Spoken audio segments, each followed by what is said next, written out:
Hello student, welcome back to my YouTube channel. और आज बात करने वाले हैं बहुत ही ज्यादा इंटरेस्टिंग क्वेश्चन के बारे में, जो कि आपके लिए काफी ज्यादा इंपॉर्टेंट होने वाला है। और एक ही क्वेश्चन में फुल कॉन्सेप्ट भी क्लियर होने वाले हैं। तो आपने कुछ नहीं करना है, बस वीडियो पे बने रहना है। और अगर कोई चैनल पर नया है तो चैनल को सब्सक्राइब कर दे, वीडियो अच्छी लगी तो वीडियो को लाइक कर दे और शेयर कर दे।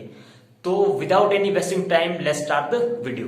तो आज की जो हमारी वीडियो है वो किससे रिलेटेड है? सीक्वेंस से रिलेटेड, मीन एपी से रिलेटेड। ठीक है, तो सबसे पहले बात करेंगे कि एपी क्या होती है, यानी एपी क्या होती है। सर एपी होती है, हम बस स्टैंड जाते हैं और बस स्टैंड पे 10 वाली एक एपी लेते हैं और पीते हैं। यार एपी वही नहीं होती है, बट अगर हम मैथमेटिकली बात करें तो एपी क्या होती है? अरिथमेटिक प्रोग्रेशन, यानी एक सीक्वेंस। किस टाइप की सीक्वेंस?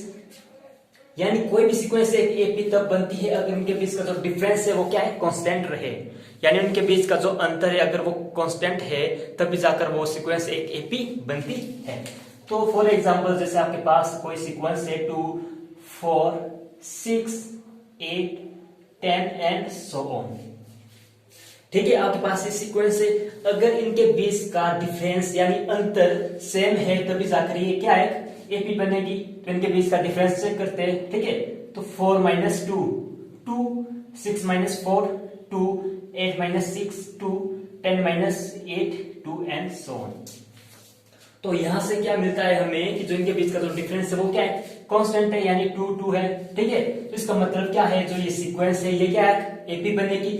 अगर ये सीक्वेंस एपी है तो इसकी जो फर्स्ट टर्म है उसको किससे डिनोट किया जाता है? ए से। ठीक है, इसका मतलब जो इसकी फर्स्ट टर्म है वो क्या है? ए कितनी है? 2। और जो इसकी दूसरी टर्म किस तरह से निकाली जाती है? A plus D. और थर्ड टर्म किस तरह से निकाली जाती है? A plus 2d। और फोर्थ टर्म किस तरह से निकाली जाती है? A plus 3d and so on. ठीक है, और इसका जो nth टर्म फाइंड करने का जो फॉर्मूला है वो क्या है आपके पास? Tn। और समटाइम्स इसको लिखा जाता है an equal to a plus n minus 1 into D. This is the formula of nth term, finding the nth term. ठीक है, nth टर्म को फाइंड करने का ये क्या है? फॉर्मूला है। और इस फॉर्मूले को भी मैं एक बार आपको समझा देता हूं। ठीक है, तो यहाँ पर जो Tn या an है वो क्या है? इस सीक्वेंस की लास्ट टर्म। इस सीक्वेंस की लास्ट टर्म मीन इसका अंतिम पद। और यहाँ पर जो a है वो क्या है आपके पास? फर्स्ट टर्म, इस सीक्वेंस की फर्स्ट टर्म। और आपके पास जो d है वो क्या है आपके पास? डिफरेंस, जो इनके बीच का जो डिफरेंस है, यानी यहाँ पर 2 है 2 2, यानी इसके बीच का जो डिफरेंस वो क्या है? 2। तो आपके पास d क्या होगा? Difference between them. ठीक है, और आपके पास n क्या है? नंबर ऑफ टर्म्स, यानी आपके पास ये एपी है, इसमें कितनी टर्म है? तो इट मींस दैट आपने क्या फाइंड करना? n। ठीक है, यानी कितनी टर्म है? यानी n is the number of terms. ठीक है, और अगर आपने इस एपी का nth टर्म का सम निकालना है तो उसके लिए फॉर्मूला है Sn equal to n upon 2a plus n minus 1 into d. And और दूसरा फॉर्मूला है इसके लिए Sn equal to n upon 2a plus n। आपके पास क्वेश्चन क्या दिया है कि आपके पास एक सीक्वेंस दी है 1 4 7 10 13 एंड सो ऑन। इस टाइप की एक सीक्वेंस दी है और इसके 4 पार्ट्स दिए हैं आपको सॉल्व करने के लिए। फर्स्ट पार्ट में क्या बताया गया है कि फाइंड nth टर्म, यानी जो ये सीक्वेंस है सबसे पहले तो इसको बताओ कि ये एपी है या नहीं है। अगर एपी है तो उसकी nth टर्म फाइंड करनी है। और फिर बोल रहा है कि उसकी 50वीं टर्म फाइंड करो, यानी 50th टर्म फाइंड करो। और फिर बोल रहा है कि 88 is a term of sequence. ये बोल रहा है कि जो 88 है वो सीक्वेंस की कौन सी टर्म है।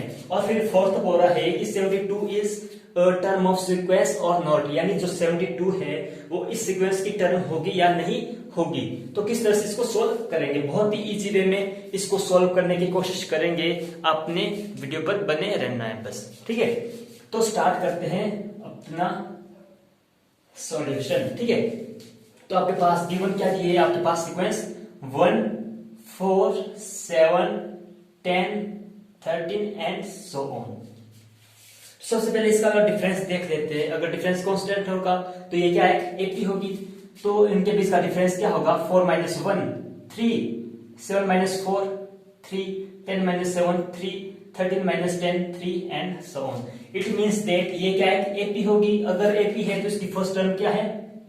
1 है, ठीक है, इसकी फर्स्ट टर्म 1 है और इसकी nth टर्म हमारे पास नहीं है, तो इसकी nth टर्म हमने क्या है फाइंड करनी है, और इसके बीच का डिफरेंस कितना है आपके पास 3, तो और इसकी हमने निकालनी है nth टर्म। तो nth टर्म का फॉर्मूला हम जानते हैं, वो क्या होता है Tn equal to a plus n minus 1 into d, ठीक है।